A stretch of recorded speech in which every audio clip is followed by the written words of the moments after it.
నమస్తే సోదరిమణులారా సోదరులారా, నా పేరు పుట్టాంజనేయులు, సిపిఎం వనపర్తి జిల్లా కార్యదర్శి. కార్మికులు, రైతులు, వ్యవసాయ కార్మికులు, శ్రామిక ప్రజలందరూ ఆగస్టు 10న దేశవ్యాప్తంగా జైలు బారో కార్యక్రమాన్ని నిర్వహించడం జరుగుతూ ఉంది. ప్రధానంగా క్విట్ ఇండియా ఉద్యమ స్ఫూర్తితో ఈ దేశంలో జరుగుతున్న విదేశీ పెట్టుబడులను వెనక్కి కొట్టండి. ఆ రోజు 1942లో ఈ దేశం వదిలి వెళ్ళండి, క్విట్ ఇండియా అని ఆ రోజు ఉద్యమం జరిగింది. ఈరోజు కూడా మళ్ళీ తెల్లదొరలు పరోక్షంగా అనేక రూపాల్లో నయా ఉదారవాద ఆర్థిక విధానాల రూపంలోన మొత్తం ఈ దేశ సంపదను మొత్తం కొల్లగొట్టడం అనేది జరుగుతూ ఉంది. దానికి వ్యతిరేకంగా ఆగస్టు 10న కార్మిక సంఘాలు, దేశంలో ఉండే అన్ని కార్మిక సంఘాలు, దేశంలో ఉండే అన్ని రైతు సంఘాలు, దేశంలో ఉండే అన్ని వ్యవసాయ కార్మిక సంఘాలు, దేశంలో ఉండే పేద ప్రజలందరూ పెద్ద ఎత్తున ఈ విధానాలు మాకొద్దు అని నరేంద్ర మోడీని హెచ్చరిక చేయడానికి ఆగస్టు 10న జైలు బారో, జైలు నింపండి అని పిలుపునివ్వడం జరిగింది. ప్రధానంగా కార్మికులకు సంబంధించి మొట్టమొదట భారతదేశానికి స్వాతంత్రం రాక పూర్వమే 1926లోనే కార్మిక చట్టం, ట్రేడ్ యూనియన్ యాక్ట్ వచ్చింది. ఆ రోజు నుంచి ఈ రోజు వరకు సాధించుకున్న 44 కార్మిక చట్టాలను మొత్తం తొలగించి ఇప్పుడు 4 లేబర్ కోడ్లుగా మార్చడం అనేది జరుగుతూ ఉంది. ఈ కార్మిక చట్టాలు మొత్తము కార్మిక శాఖ అధికారులు ఉన్న కార్మిక శాఖ అధికారులు ఎక్కడ కూడా విచారణ చేయరాదు, యజమానులకు అనుకూలంగా ఉండాలి, మేము చెప్తేనే విచారణ జరగాలి, లేకపోతే విజిట్స్ ఉండరాదని చెప్పి ఈ చట్టం లేబర్ కోడ్స్ తీసుకొచ్చిన పరిస్థితి. అదేవిధంగా కార్మికులకు సంఘం పెట్టుకోవాలంటే 7 మంది సిద్ధమై సంఘానికి రిజిస్ట్రేషన్ దరఖాస్తు ఇస్తే సంఘం చేయాలి 45 రోజుల లోపల. కానీ ఇది సంబంధించి 100 మంది కార్మికులు ఉండాలి, లేదా పరిశ్రమలో ఉండే 10% కార్మికులు ఉంటేనే మేము ట్రేడ్ యూనియన్ చట్ట ప్రకారము ఈరోజు రిజిస్టర్ చేస్తామని చెప్తా ఉన్నారు. అంటే మొత్తం మీద కార్మిక సంఘాలు పెట్టుకోవడమే కష్టమయ్యే పరిస్థితి.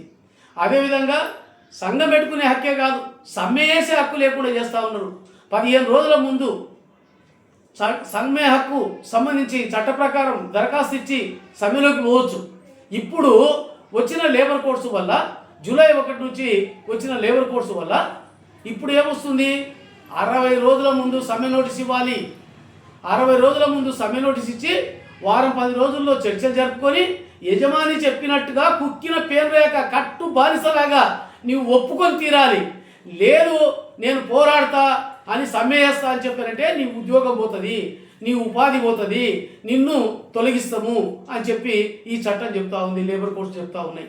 అదేవిధంగా కార్మికులకు సంబంధించి ఎప్పుడో 1886లో కార్మికులు పోరాడి రక్తంలో తడిసిన జెండనే ఎర్ర జెండా, ఆ ఎర్ర జెండాను పుట్టించింది 8 గంటల పరిదినం. ఆ రోజు అమెరికా దేశంలోని చికాగో నగరంలోన పెద్ద ఎత్తున 8 గంటల పని మేము చేస్తామని చెప్పి పోరాడి సాధించుకుంటే దీన్ని ఇప్పుడు 12 గంటలు చేస్తామని చెప్పి నరేంద్ర మోడీ ఈరోజు చెప్తా ఉన్న పరిస్థితి ఉంది. కాబట్టి కార్మికులకు సంబంధించి ఉన్న హక్కులు తొలగిస్తున్నారు. ఈ ఉన్న హక్కులను తొలగించడం కాదు, కొత్త హక్కులు రావాలని పోరాడాలి. ఆ పద్ధతుల్లో లేబర్ కోడ్స్ వెనక్కి తీసుకోవాలని చెప్పి పెద్ద ఎత్తున ఉద్యమించాలి. మనకు అనుభవాలు ఉన్నాయి. రైతులు చూడండి, రైతు వ్యతిరేక 3 వ్యవసాయ చట్టాలు తీసుకొస్తే వాటికి వ్యతిరేకంగా 13 నెలల పాటు పెద్ద ఎత్తున ఉద్యమించారు ఢిల్లీలో. పెద్ద ఎత్తున నేను మొండోని అంటే మేము జగమొండి అని రైతులు 500 రైతు సంఘాలు తిరుగుబాటు చేసి పెద్ద ఎత్తున ఎనికి కొట్టడం జరిగింది. అప్పుడు చెప్పిండు ఈ నరేంద్ర మోడీ గారు, ప్రధానమంత్రి గారు, మాది తప్పైంది క్షమించండి, ఈ చట్టాలను అర్థం చేయించలేకపోయినా కాబట్టి చట్టాలు వెనక్కి తీసుకుంటున్నా అన్నాడు. కానీ చట్టాలను వెనక్కి తీసుకుంటున్నా అని చెప్పి నోటితో నవ్వుతూ నొస్సుతో ఎక్కించినట్లు ఈరోజు చట్టాలను వెనక్కి తీసుకుంటున్నా అంటున్నాడు. మళ్ళీ పరోక్షంగా ఆ చట్టాలను తీసుకురావడం అనేది జరుగుతూ ఉంది. మొత్తం వ్యవసాయాన్ని కంపెనీ వ్యవసాయం చేయాలని ప్రయత్నం జరుగుతూ ఉంది. అదేవిధంగా ఈరోజు విదేశీ వ్యాపారానికి ఎగుమతులకు సంబంధించి కాకుండా దిగుమతులకు స్వేచ్ఛనివ్వడం జరుగుతూ ఉంది. ఇప్పుడు ఈ విదేశాలతోన ఒప్పందం వ్యవసాయ సంబంధించి వాణిజ్య ఒప్పందాలు చేసుకోవడం జరిగింది. ఈ దేశంలో ఉండే రైతులకు సంబంధించి పంటలు ఏవి సంబంధించి పండించుకున్న అమ్ముడు అయ్యే పరిస్థితి ఉండదు. విదేశాల సరుకులే అమ్ముడు పోతాయి. అదేవిధంగా ఎరువులు కానీ అదేవిధంగా మిగతా అనేక రకాలుగా ధరలు పెరగడం అనేది జరిగింది. మొత్తం ఇప్పుడు విద్యుత్ సవరణ చట్టం తీసుకొచ్చిండ్రు. ఆ చట్టం వల్ల కూడా మొత్తం మీటర్లకు మోటార్లు బిగిస్తారు. రాబోయే కాలంలో రైతులకు చాలా ఇబ్బంది అవుతుంది. గిట్టుబాటు ధరలు ఉండడం కష్టమవుతుంది. ఈరోజు ఈయన నరేంద్ర మోడీ చెప్పిండు 50% పంట పండిన దానికి 50% అదనంగా నేను గిట్టుబాటు ధర ఇస్తానని చెప్పిండు. స్వామినాథన్ కమిషన్ సిఫారసులు అమలు చేస్తానని చెప్పిండు. కానీ అది అమలు లేదు. ఉన్నది ఇంకా ఇంత తగ్గిస్తున్నాడు. ఈ మార్కెట్లో మొత్తం విదేశాలకు మార్కెట్లకు అప్పగించాలని ఈరోజు మార్కెట్ల చట్టం తీసుకొస్తా ఉన్నాడు. కాబట్టి నరేంద్ర మోడీ తెచ్చినది నోటితో నవ్వుతూ నొస్టితో ఎక్కిరించినట్లు మనతోనేమో మన మాటలు మాట్లాడుతున్నాడు. విదేశస్తులతోన విదేశాలకు మేము దేశాన్ని అమ్ముతున్నామని చెప్తున్నాడు. మొత్తం మన దేశ సంపదను మొత్తం అమ్మేస్తున్నాడు. నేషనల్ మానిటైజేషన్ పైప్ లైన్ పేరు మీద మొత్తము ఈ దేశ ప్రభుత్వ రంగ సంస్థను మొత్తం అమ్మేస్తున్నాడు. అదేవిధంగా వ్యవసాయ కార్మికులకు సంబంధించి 2004లో కమ్యూనిస్టులకు 64 మంది ఎంపీలు గెలవడం వల్ల ఆ రోజు కాంగ్రెస్ కానీ దాని మిత్రపక్షాలకు కానీ బీజేపీ కానీ దాని మిత్రపక్షాలు కానీ సొంత బలం రానప్పుడు ఆ రోజు మాకు మద్దతు ఇవ్వండి, మీకు మంత్రి పదవులు ఇస్తామంటే కమ్యూనిస్టులు సిపిఎం 44 ఎంపీలు ఉన్నాయి. మిగతా కమ్యూనిస్టులకు 20 మంది ఎంపీలు ఉన్నారు. మొత్తం 44 మంది కూడబలుకొని ఒకటే మాట చెప్పారు కమ్యూనిస్టులు అంతా. ఏమని అంటే మాకు మంత్రి పదవులు వద్దు, ఉన్న ఊర్లో పని కావాలి, పేదలకు పని వలసలు పోకుండా ఆపాలి అని చెప్పారంటే వచ్చింది జాతీయ గ్రామీణ ఉపాధి హామీ చట్టం, 100 రోజుల పని గ్యారంటీ చట్టం. దీనికి 90% నిధులు కేంద్ర ప్రభుత్వము, 10% నిధులు మాత్రమే రాష్ట్ర ప్రభుత్వం ఇచ్చేది. కానీ ఇప్పుడు దీన్ని 40% నిధులు రాష్ట్ర ప్రభుత్వం ఖర్చు పెడితేనే మిగతా 60% నిధులు కేంద్రం ఇస్తుంది అని చెప్పడం జరిగింది.